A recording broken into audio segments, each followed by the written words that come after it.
అప్పుల బాధలు వెంటాడుతున్నాయా? అయితే 6 JVR వారి జాతిరత్నాలు ధరించండి. హాయ్ హలో నమస్తే వెల్కమ్ టు మనం టీవీ. నేను మీ సాయి. ప్రస్తుతం మనతో పాటు సీనియర్ జర్నలిస్ట్ కట్టా కార్తిక్ గారు ఉన్నారు. సార్తో మాట్లాడుతాం. అన్న నమస్తే. నమస్తే అన్న, తెనాలిలో జరిగిన ఇష్యూ మనందరికీ తెలిసిందే. ఆ ముగ్గురు యువకులను చితకబాదారు పోలీసులు. ఈరోజు జగన్మోహన్ రెడ్డి గారు వాళ్ళ ముగ్గురిని కలవడానికి వెళ్తున్నారు, పరామర్శించడానికి. దీన్ని ఎలా చూడొచ్చు అంటారు పరామర్శని? జగన్మోహన్ రెడ్డి గారికి కలిసి వచ్చినటువంటి ఓదార్పు యాత్రలు మళ్ళా స్టార్ట్ చేశారు అని నేను అనుకుంటున్నాను. నిజానికి జగన్మోహన్ రెడ్డి గారికి ఓదార్పు యాత్ర చేయటం గతంలో అలవాటు. అవి జగన్మోహన్ రెడ్డి గారికి రాజకీయంగా బాగా కలిసి వచ్చాయి కూడా. అయితే ఇప్పుడు జగన్మోహన్ రెడ్డి గారు ఎవరికి ఓదార్పు యాత్ర చేయాలి, ఎవరిని ఓదార్చాలి, కానీ ఎవరిని ఓదార్చడానికి పోతున్నారు. ఓదార్చాల్సింది ఎవరిని, ఓదారుస్తుంది ఎవరిని, ఈ విషయం కీలకంగా మనం చర్చించాలి. జగన్మోహన్ రెడ్డి గారు ఇప్పుడు ఓదారుస్తుంది ఎవరిని? జైలుకి వెళ్ళినటువంటి వైసీపీ నాయకులు, క్రిమినల్ హిస్టరీ ఉన్నటువంటి రాజకీయ నాయకులు. అంటే వాళ్ళ పార్టీకి సంబంధించి ఉండొచ్చు కాక, కానీ కొన్ని విషయాల్లో పరామర్శించకూడదు. ఇప్పుడు పోసానికి ఇష్టమల్లి అరెస్ట్ చేయాలనుకో, పోసానికి ఇష్టమల్లి బూతులు తిట్టింది ప్రపంచం అంతా చూసిన తర్వాత కూడా పోసానికి ఇష్టమల్లి అరెస్ట్ చేయడం తప్పు అని చెప్పేసి పోసానికి ఇష్టమల్లి జైలుకి వెళ్తే వాళ్ళ కుటుంబానికి ఫోన్ చేసి ఓదార్చడం అనేటువంటిది కరెక్టా? అది తర్వాత వీ స్టాండ్ ఫర్ పోసాని అని చెప్పేసి అంటాం కరెక్టా? సరే, అది ఒక భాగం. తర్వాత కూడా వల్లభనేని వంశీ జైలుకి వెళ్ళాడు. వల్లభనేని వంశీ మీద అనేక క్రిమినల్ కేసులు నమోదై ఉన్నాయి. క్లియర్ గా క్రిమినల్ హిస్టరీ కనపడుతుంది. ఒక దళిత యువకుడిని కిడ్నాప్ చేసి బెదిరించినటువంటి కేసు వాళ్ళ కుటుంబ సభ్యులే చెప్తున్నారు. ప్రభుత్వం కక్షాదింపుతో అరెస్ట్ చేయడం కదా. తనకు తానుగా కిడ్నాప్ కేసులు ఇరుక్కుని అరెస్ట్ అయ్యాడు. అరెస్ట్ అయినప్పుడు అలాంటి వ్యక్తులు కూడా పరామర్శించిన జగన్మోహన్ రెడ్డి గారు వెళ్తారా? వెళ్ళాలా? పైగా అతనేమి వీళ్ళు నేరం చేయలేదు, అమాయకులు అని చెప్పట్లేదు. వాళ్ళు నేరం చేశారు, అంత మాత్రం అరెస్ట్ చేస్తారా అంటాడు.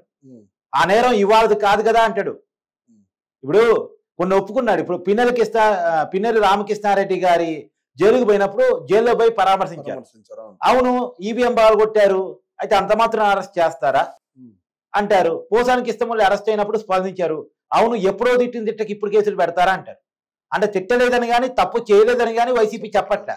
తప్పు చేశారు, తిట్టారు, ఓకే, తిట్టారు, కొట్టారు, ఈవీఎంలు బాధ కొట్టారు, కిడ్నాప్లు చేశారు, ఆఫీసుల మీద దాడి చేశారు, అన్ని నిజమే. కానీ అవి ఇప్పటికిప్పుడు జరిగిన సంఘటన కాదు కదా, ఇప్పుడు ఎందుకు కేసులు పెడుతున్నారు, ఇప్పుడు ఎందుకు అరెస్ట్ చేస్తున్నారు అంటారు. ఇది ఎక్కడ లాజిక్? జరిగిన తప్పైనప్పుడు ఆ రోజు మీరు అధికారులు ఉంది, వాళ్ళ మీద చర్యలు తీసుకోలేదు, ఈ రోజు ప్రభుత్వం మారేది చర్యలు తీసుకుంటున్నారు. సరే, అది కూడా పోని. ఇవాళ తెనాలి వెళ్తున్నారట.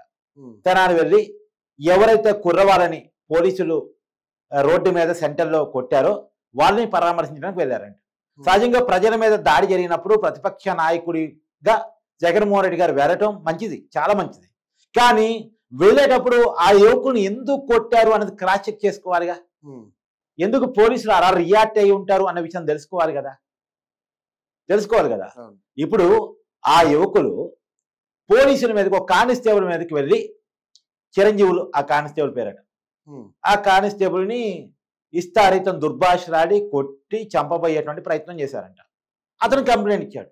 సో ఒక సెంటర్లో ప్రజల ముందు ఒక పోలీసు వాడి మీద దాడి చేస్తే పోలీసు వాళ్ళు ఏం చేయలేకపోయారు అన్నది కనుక ప్రజల్లోకి వెళ్తే ప్రజల్లో పోలీసులు అంటే చులకన భావం ఏర్పడింది. రేపొద్దున పోలీస్ స్టేషన్కి జనం రావటం మానేసి పోలీసులు ఏం న్యాయం చేయగలరు, పోలీసులకే వాళ్ళ మీద వాళ్ళకే దాడి జరుగుతుంటే రక్షించుకోలేరు అని చెప్పేసి ఈ క్రిమినల్ దగ్గరికి, రౌడీల దగ్గరికి పోయి మాకు సెటిల్మెంట్ చేయండి, ఎంతో కొంత మేము ఇస్తామనే కాడికి పరిస్థితులు పోతే ఏంటి, దానికి ఎవరు బాధ్యత వహిస్తారు? పోలీసులు చులకన భావం ఏర్పడితే.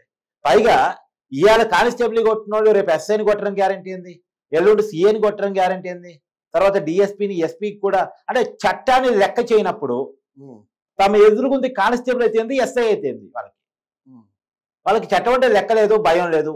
అంటే అది అంటారు కదా పెద్దవాళ్ళు, కాసింత భయం అన్నా ఉండాలి, భక్తి అన్నా ఉండాలి అని.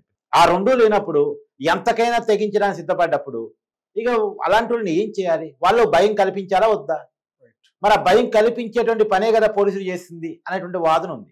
సరే, మానవ హక్కుల పరంగా, చట్టపరంగా పోలీసులు అలా చేయడం ఖచ్చితంగా తప్పు, దాంట్లో ఏం భిన్నాభిప్రాయం లేదు.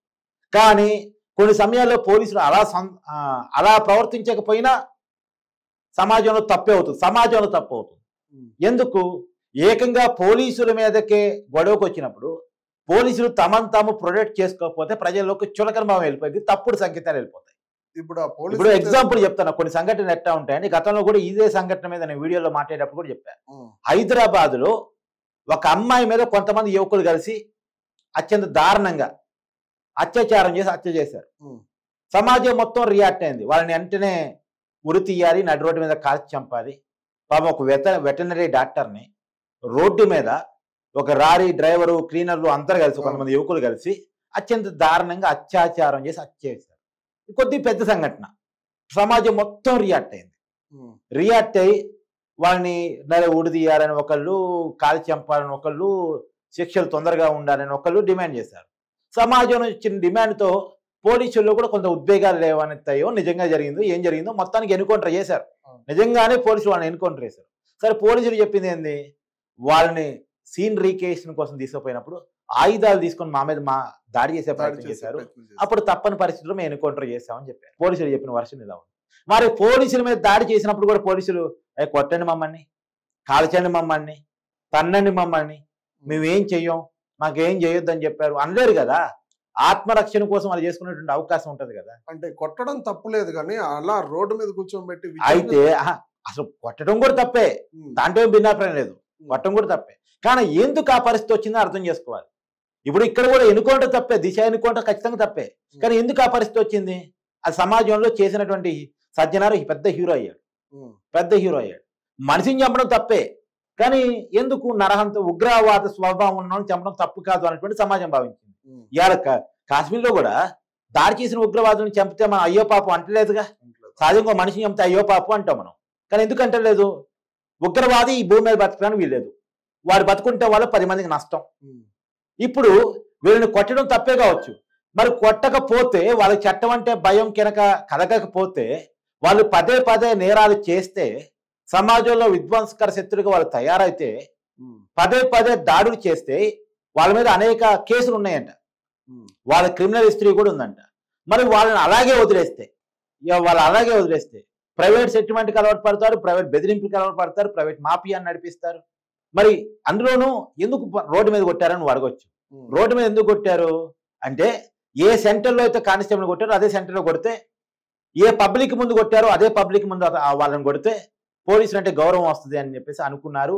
వాళ్ళకి భయమో భక్తో కలిగిద్దని పోలీసులు భావించారు. భయం వస్తుంది సార్. సరే, ఓకే, కదా.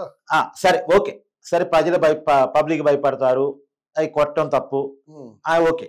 కానీ జగన్మోహన్ రెడ్డి గారు ఓదార్పు యాత్ర ఎక్కడి నుంచి స్టార్ట్ చేసుకుంటూ రావాలంటే, డాక్టర్ సుధాకర్ అనేటువంటి ఒక డాక్టర్ని, దళిత వ్యక్తిని రోడ్డు మీద రాళ్లతో కొట్టి చంపారు వైసీపీ అధికారంలో ఉన్నప్పుడు, జగన్మోహన్ రెడ్డి గారు అధికారంలో ఉన్నప్పుడు. ఎందుకు? కరోనా టైంలో డాక్టర్లకి మాస్కులు కూడా ప్రొవైడ్ చేయరా అని అడిగినందుకు. మరి డాక్టర్ సుధాకర్ కుటుంబాన్ని కదా ఫస్ట్ పరామర్శించాల్సింది. ఇక్కడ కొట్టారేమో, అక్కడ చంపారు కదా. తర్వాత ఎమ్మెల్సీ అనంతబాబు ఒక సుబ్రహ్మణ్యం కార్ డ్రైవర్ని చంపి డోర్ డెలివరీ చేశారు. మరి అది అక్కడ చంపడం ఉంది కదా. మరి సుబ్రహ్మణ్యం కుటుంబాన్ని ఓదార్చి అనంతబాబుని సస్పెండ్ చేసి ఏదో పార్టీ పరంగా వ్యాఖ్యం తీసుకోవాలి కదా. అక్కడి నుంచి కదా నీ ఓదార్పు యాత్ర స్టార్ట్ కావాల్సింది. తర్వాత జగన్మోహన్ రెడ్డి గారి మీద కోడికత్తి దాడి చేశాడనేటువంటి కారణం చేత శ్రీనివాస్ అనే యువకుడు సంవత్సరాల తరబడి జైల్లో ఉన్నాడు. ఆ కేసు నిరూపణ కాలేదు, కానీ ఆ కుటుంబం మాత్రం ఆర్థికంగా కుదేలైపోయింది. ఆ కేసు నిరూపణ కాలేదు. ఆ కేసు నిరూపణ కాకపోవడానికి కారణం జగన్మోహన్ రెడ్డి గారు విచారణకు సహకరించేపట్టడం, విచారణకు హాజరు కాకపోవడం. ఇలా కుటుంబం ఆర్థికంగా చితికిపోయి ఇబ్బందులు ఉంది కదా, అక్కడి నుంచి కదా ఓదార్పు యాత్ర స్టార్ట్ చేసింది. అంటే జగన్మోహన్ రెడ్డి గారి ప్రభుత్వ బాధితులు, వైసీపీ బాధితులు అనేక మంది దళిత బడుగు బలహీన వర్గాలకు సంబంధించినటువంటి యువకులు ఉన్నారు. అక్కడి నుంచి కదా ఓదార్పు యాత్ర స్టార్ట్ చేయాల్సింది. వీళ్ళ నుంచి అంటే వీళ్ళు నిజంగా బాధితులు. ఇంకా ఇక్కడ కొట్టడం మాత్రం ఉంది, అక్కడ చంపడం వరకు ఉంది. ఇలాంటి బాధితుల్ని నువ్వు పరామర్శించకుండా, ఇలాంటి వ్యక్తులకి ఎలాంటి సంఘీభావం తెలియజేయకుండా, ఇవాళ తెనాలిలో జరిగినటువంటి ఒక సంఘటన నువ్వు ఓన్ చేసుకుంటున్నావంటే, అంటే నీకు బోర్గడ్డ అనిల్ కుమార్ అరెస్ట్ అయితే బాధ అనిపిస్తుంది, పోసానికి ఇష్టం అరెస్ట్ అయితే బాధ అనిపిస్తుంది, వల్లభ్రి వంశీ అరెస్ట్ అయితే బాధ అనిపిస్తుంది. కానీ డాక్టర్ సుధాకర్ చనిపోతే బాధ అనిపించదు, కారు డ్రైవర్ సుబ్రహ్మణ్యం చనిపిస్తే బాధ అనిపించదు. అంటే ఎవరిని నువ్వు డిజైన్ చేసుకుంటున్నావు, ఎవరిని ఓన్ చేసుకుంటున్నావు. రాజకీయాల్లో ఉన్న వాళ్ళు క్రిమినల్స్ ని డిజైన్ చేసుకోవాలి. ఎవరైతే పాపం అన్యాయంగా, దుర్మార్గంగా, కుట్రపూరితంగా అన్యాయాన్ని గురికపడ్డారో, మోసం కాబడ్డారో, చంపబడ్డారో, బాధించబడ్డారో వాళ్ళని ఓన్ చేసుకోవాలి. జగన్మోహన్ రెడ్డి గారు రివర్స్ లో ఉన్నారు అనిపిస్తూ ఉంటుంది. Thank you sir. Thank you.